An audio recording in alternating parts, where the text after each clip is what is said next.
Let's talk about erudition for translators and interpreters. And what does the word erudition mean? It means having a wide sphere of knowledge. My grandfather was very much like that. He was a walking encyclopedia. It comes from Latin erudire, to teach, to instruct, and actually it also comes from rudis, which means uncouth, unrefined, so to teach, instruct, and so on. But how does that relate to translation and interpreting? Well, the more you know, honestly, the easier it is to interpret.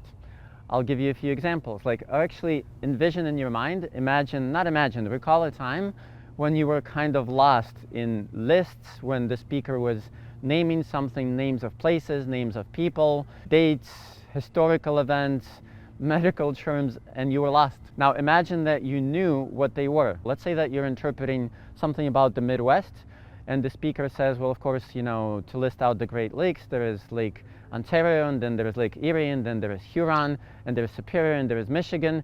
And an interpreter who does not know and who did not successfully note, take, or remember, they'd be like, excuse me, the interpreter needs a repetition, but let's say you know what the Great Lakes are. Or to use another example, we don't want to discriminate against the beautiful Lake Baikal. Let's say somebody says the deepest lake in the world, Lake Baikal, and you didn't hear Baikal, but you know that Baikal is the deepest lake in the world. You don't need to ask again, right?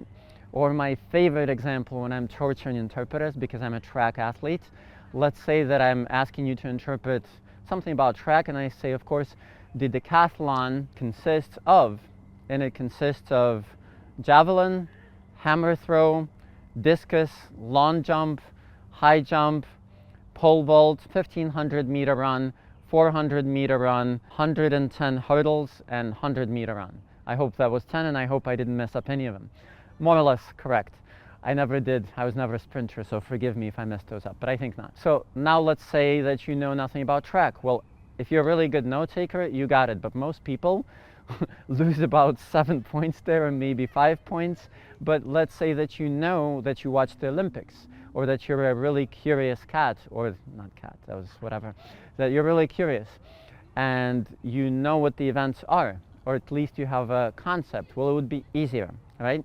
So I don't want to belabor the point, but the more you know, the easier it is to translate or interpret. Just one last example before we wrap up here. Somebody says, whatever, the Count of Monte Cristo, the Three Musketeers, by Alexander Dumas, and then, again, you don't have to ask again by whom. What was the name of the author? You know that it was written by Dumas. So read, travel, go to museums, watch movies if you must. Be the most erudite translator or interpreter that you know, even more than me. But I'm not the epitome of erudition. So see you in the next clip.